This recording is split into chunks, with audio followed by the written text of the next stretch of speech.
Today there are a lot of interesting updates from the Pokrovsk direction.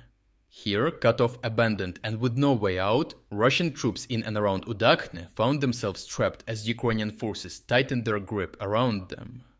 One by one, soldiers emerged from hiding, not to fight, but to surrender en masse, marking yet another Russian indication that the tide is turning on the battlefield. The goal of the Ukrainian forces in this area is to secure and consolidate control over the rest of the tree belt running along the railway line between Udachne and Pokrovsk. This is because these positions run perpendicular to the Russian road of advance as they try to encircle Pokrovsk from the west, which would force Russians back into full-frontal assaults, massively improving the overall defensive situation for the Ukrainians. To accomplish this, Ukrainians are launching small but targeted maneuvers and operations, trying to achieve the biggest results with the least effort. This way, they significantly reduce manpower and equipment losses, allowing them to preserve this for future defensive or offensive operations. After previously recapturing the trench network in the tree belt south of Udachne, Ukrainians had expertly positioned themselves to deny further Russian movement, while eliminating a critical launching point for the Russian attacks. The control of the stronghold along the tree line allows the Ukrainians to enforce fire control over the Russian attack and reinforcement roads towards Udachne, outflanking and forcing any surviving Russian soldiers to retreat from their positions or become encircled.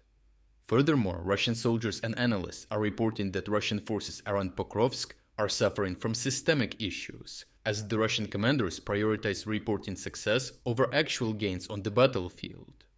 This led to a reality where lower-ranking Russian officers were afraid of reporting any bad news, fearing their commanders would send them and their men on suicide missions in retaliation.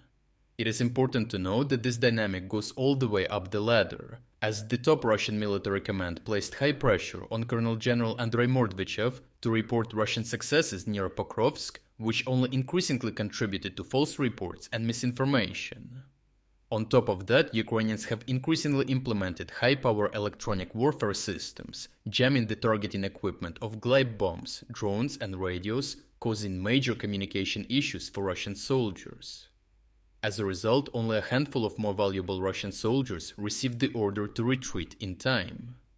Additionally, misleading battle reports caused a complete lack of awareness among the remaining Russian soldiers, most of whom were not even aware of the Ukrainian outflanking maneuver before it was too late. To make the situation even worse for the Russians, Russian commanders had sent many wounded soldiers to Udachne in their desperation to achieve success, many of whom were by this point physically incapable of retreating. Overall, this resulted in many Russian soldiers finding themselves encircled and cut off by Ukrainian forces.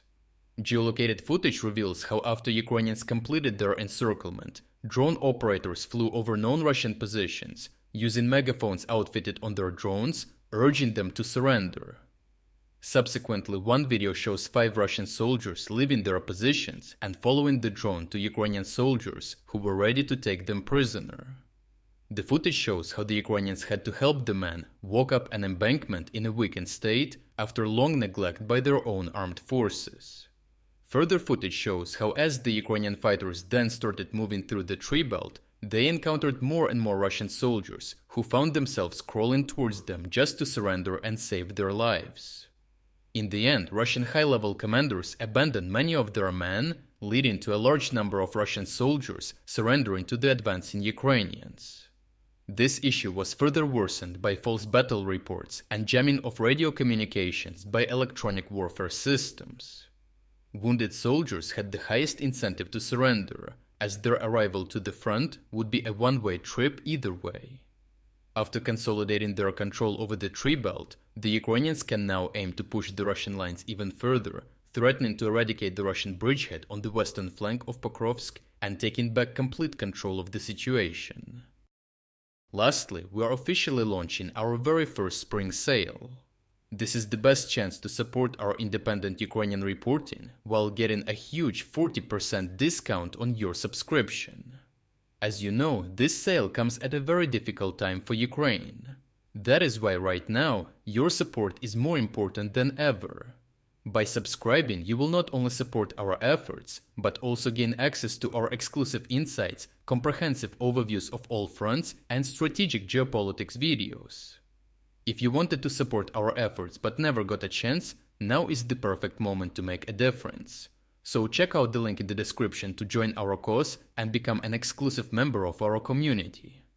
I truly appreciate everyone who stepped up to join us. Your support means the world to us.